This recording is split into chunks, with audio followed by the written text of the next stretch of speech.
Hi everybody, my name is Dr. John Stevens and I'm here today with Dr. Garry, and together we're rolling out this medical weight control program that you're engaged in. Now, Garry has a fantastic pedigree in weight control and weight loss. He was the developer of the Gut Buster program, which was highly successful in the 1990s. And a lot of what you're going to hear today has evolved from that unique work that he did then.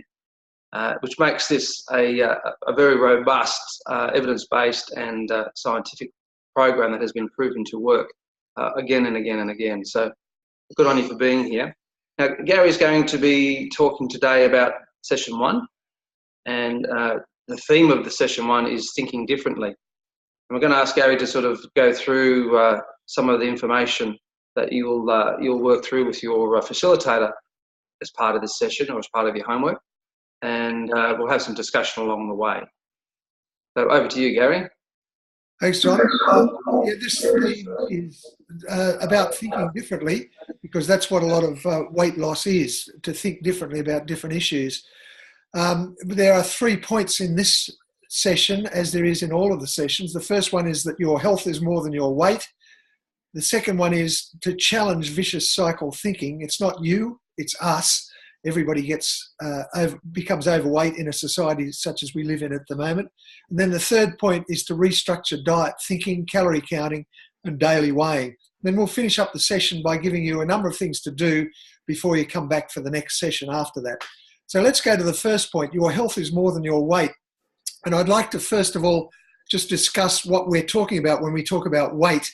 Of course, weight can be muscle, it can be bone, it can be even the length you grow your hair. But the thing that we're interested in is fat. And fat exists in a number of fat cells around the body. In fact, you've got between 30 and 80 billion of these all over the body. And these can expand and contract according to how much you eat and how much you move or exercise.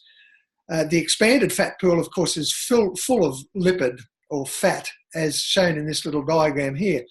And for many people, that fat cell can expand quite significantly. So if you've got 30 billion of these and they all expand to twice the size, then you've got big fat stores that can be dealt with. But if your fat size, which is limited by genetics, only expands a little bit, let's say it's a quarter of the size of this one, then you don't have as big a problem with becoming overweight or obese. And that's genetically determined. We have no influence on all of that. The problem is when the fat that you continue to take in, the food that you continue to take in and not expend, actually spills over from the fat cell. It's a bit like a balloon that blows up and then explodes, and the fat or the water that may be in the balloon spills over into the blood, the liver, and the muscle. And that causes ectopic fat. Now, explains why there are big differences in individuals. We know that about 1 in 3 people are perfectly healthy, and 1 in 4 lean people have the health risks expected of the obese. And we know also that there are big differences between individuals. For example, there are male and female differences in fat storage. Men tend to store fat around the middle. That's what we call android-shaped or apple-shaped. Women tend to store it around the hips and buttocks, more pear-shaped or gynoid-shaped. And then there's another type, which is more genetic, which is big all over, tends to be a genetic problem. And there are many reasons for why men and women store fat differently and lose fat differently. It's much easier for a man to lose fat than it is for a woman. So Garry, can I ask you, what's so bad about this ectopic fat? What's the problem with it? Well, when it spills over from the fat cells into the liver and the muscles and the blood, it becomes more toxic, and therefore it's more likely to be dangerous for things like heart disease and even other chronic diseases like cancers and so on. Okay, so are you saying these sort of body shapes you're showing here in these photos, that they're more prone to that, or is that? Yeah, the android shape, the apple shape, is probably the most dangerous shape.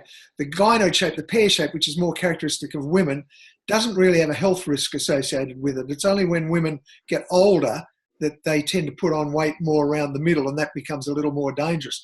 The ovoid shape, the big all-over shape, is probably halfway in between but it's a genetic problem, and it's probably the type of fat that's much more difficult to lose than the android shape, which is probably the easiest to lose but the more dangerous. So the pot belly in the man is potentially more dangerous, but it's potentially also easier to lose than the other types of fat. So we do have these physiological differences between men and women and between individuals.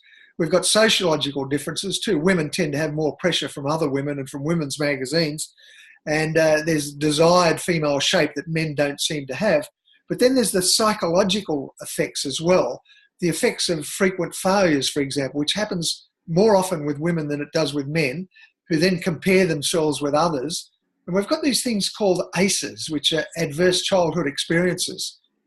Adverse childhood experiences are things that can happen to you early in life that can then affect you for the rest of your life. And we know that by the answers to, we have a little test which you may have already done before you came into this program. The answers to questions like those contained on this little slide here before your 18th birthday will help determine whether you're going to have psychological issues later in life that may influence your body fat level. Now, we're not going to go into this in a lot of detail because you may not want to discuss this in front of other people in this group, but it's something worth considering, and it might be something that you need to discuss with your facilitator and your doctor during the course of this program. Garry, I'm seeing there's a lot of literature, a lot of scientific literature now saying that adverse childhood experiences plays a huge role in a whole range of chronic diseases in adulthood, including overweight and obesity. Yeah, and there's actually more people that suffer these these adverse childhood experiences than what we would think. The literature shows that it's probably about 10%, probably up to 20% in women and 5 or 6% in men who suffer these adverse childhood experiences, either physical or sexual or emotional experiences early in life that can influence later fat storing patterns and also chronic disease patterns. Mm. So if we then move on to the second point today, and remember you get these on your fridge magnets at the end of the session, so that will remind you between sessions of what these main points are, and that is to challenge vicious cycle thinking. It's not you, it's us. As you're aware, we live in an obesogenic environment. And this Hang on. What? An obesogenic environment? Obesogenic means an environment that encourages obesity. Just simply like that. And as you can see from the picture here, we've got this sort of advertising which is schizophrenic. At the top of there it says childhood obesity, don't take it lightly. And yet at the bottom billboard there, we're encouraged to eat more, drink more, for the economy to become fatter, basically. And so we're living in a society which creates obesity and encourages obesity. But the problem with that, of course, is, and particularly for women, we get into this vicious cycle of thinking. We think it's just me, I'll restrict my food, I'll lose weight, and then I feel deprived. You get angry because you're not able to eat food like other people are, and you tend to put on weight.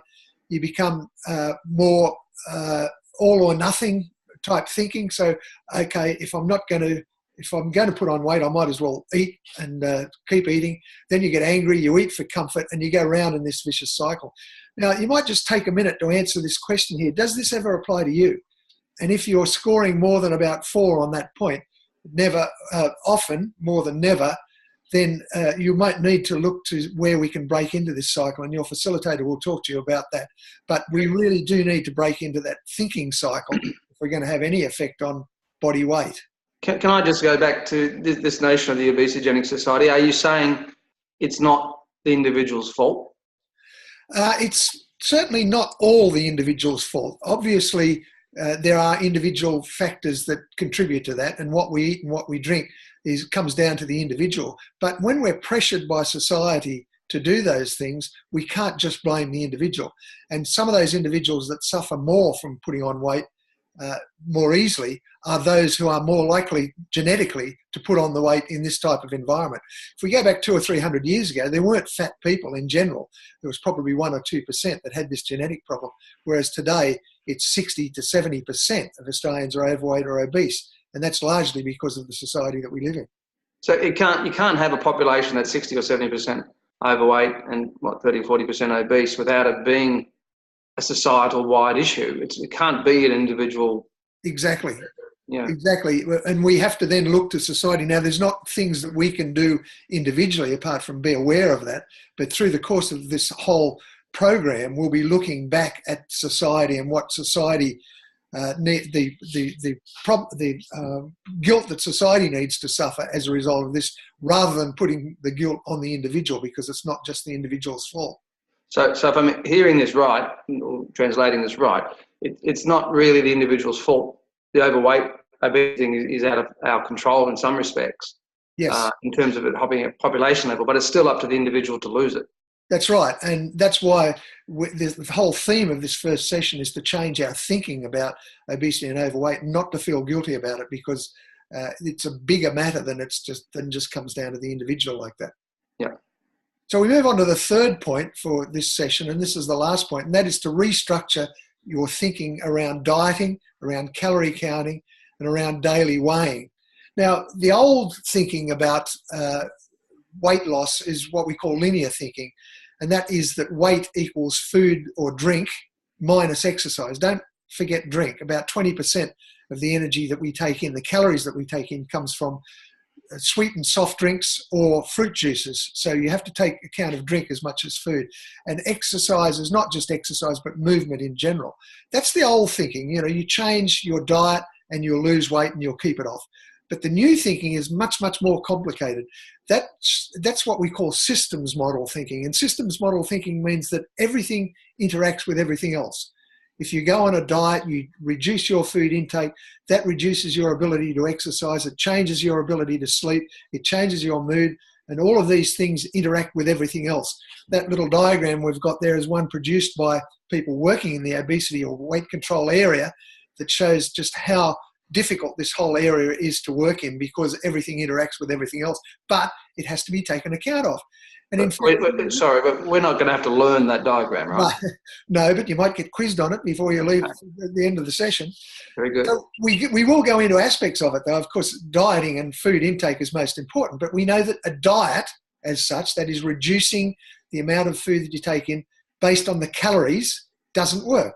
They can't be maintained for life. And so it comes down to the total volume of food or drink intake that you're taking in.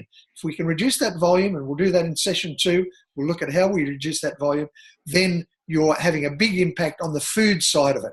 But of course, there's calories in food and there's calories in exercise.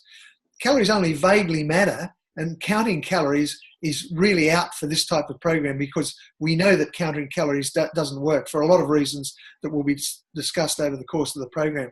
So Garry, do you think this is behind why just about every diet for every person ultimately fails? Is that we get into this idea that if you just take X out of your diet and count calories, that, I mean, then we can't sustain it. We can do it for a little while, but we can't sustain it because we've sort of got the wrong way of thinking about it. It's certainly one of the major reasons. We know that calories, because exercise and sleep and other things interact with your food intake, a calorie is not a calorie. So we can't go back as we used to do, thinking that one piece of cake is 80 calories, therefore you've got to walk a kilometre to get rid of that piece of cake. It just doesn't work like that. That's the systems model we're talking about. It depends on internal and external factors, and you can't measure calories properly anyway, so forget about calorie counting. The third thing that we need to look at here and need to change is measurements. Measuring yourself daily is really not just a waste of time, it's potentially dangerous, because it leads you into that situation where if you put on weight on one day, which is quite possible, it could be just water or fluid, then that's going to make you depressed, and then you go and get into that vicious cycle of thinking that we talked about before. You do need to measure always under the same conditions, and in this program we'll suggest that it's no more than once a week, and it's done at the same time of the day, preferably when you wake up in the morning before you have something to eat, and with minimal clothing on, so that those measures are reliable. Now, if you don't want to measure yourself, that's fine, and that's one of the things that we encourage in this program, is not becoming obsessed with measurement, but knowing how you feel, and the way you feel is more important than the measurements. We look at this component interactions, as I talked about before. In a systems model, we know that eating influences your body weight, exercise influences your body weight. That much everybody knows. But they don't know that stress and alcohol and sleep and a whole range of other factors interfere and interact with everything else in a fashion like this. So it's such a complicated process. So going on a diet is not the way to do it because of this interaction. We need to change a whole range of factors in order to help people lose that extra body fat. So this is a big difference, isn't it? So most weight loss programs are about going on a diet. And what we're talking about here is a different way of thinking in terms of thinking more globally, more generally about what's going on. Exactly. It still will come down to the food and drink that you take in and the amount of movement that you do, but it won't come down to counting calories in that food, and it'll come down to, you may even wind up eating more, but actually losing more weight as a result of it, because of the program that we're going to encourage during the course of this whole program. So it's quite noticeable about this program that there are no diets. There's no prescription for diet. No, we don't, and we definitely discourage that.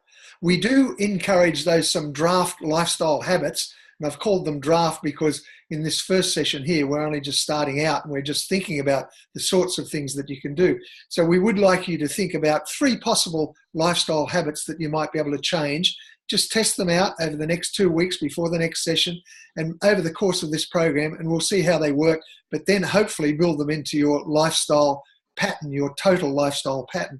And a good example of this would be for example, if you've got a Fitbit or some way of measuring the number of steps that you do during the week, which again, we will encourage over the next couple of weeks, to accumulate about 30,000 and then 40,000 steps per week.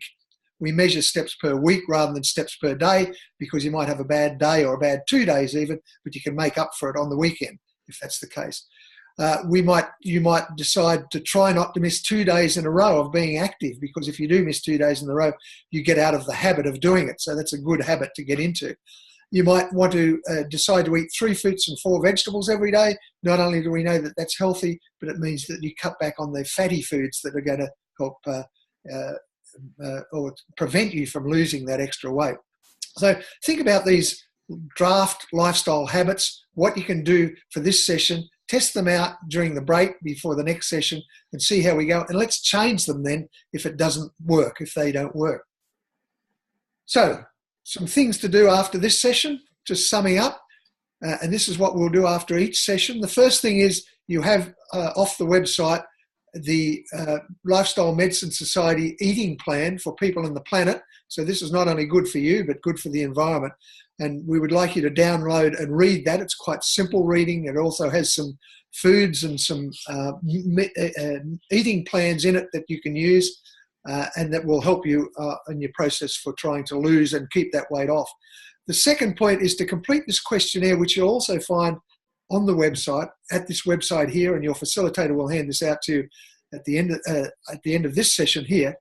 The DABQ is a diet, activity and behaviour questionnaire. It's quite unique in that it tells you what you're eating wrong and the type of movement and exercise that you may be doing that's not helping you lose body weight. Quite unique. Will take about 20 minutes to do, but it will set you up for a lifetime, if not just for the course of this program. And the third point is to try the Kickstart meal replacements used in this program, and which you will have been handed out at the start of the program. Give them a go because they're designed to reduce your hunger, and after all, it's hunger that is the main cause of putting on extra weight. If we can reduce that hunger and then deal with psychological issues that might also be encouraging you to overeat, then we've got the problem half solved. So finally, to finish up, some tips for weight loss. Don't go on a diet. We've talked about that before because you'll come off it sometime, and don't count calories. Avoid fruit juices and sugared soft drinks. They're high in energy. You might think that they're healthy, but eat the whole fruit instead. You can drink the juice of half a dozen apples, but just try and eat half a dozen apples. You won't be able to do it. Use low energy meal replacements if desired. They'll help reduce the food volume, and they'll also help you with hunger over the next couple of weeks and during the course of this program. And finally, move more. Just start increasing movement of all types, preferably walking, but even if you just start walking to the letterbox and back or round the block or going for a walk each day, that's a good start for this session. And then we'll come back in 2 weeks' time. Your facilitator will take you through the rest of this program, come back in a couple of weeks' time and go into the second phase of the program. So, John, is there anything that I've missed there that we need to cover? Or any? That sounds pretty comprehensive, and I'd imagine now that the facilitator can continue the discussion now that we're at the end of this program. Okay, let's leave it to the facilitator now, and we'll talk to you at the start of the next session. Fantastic. Thanks, Garry.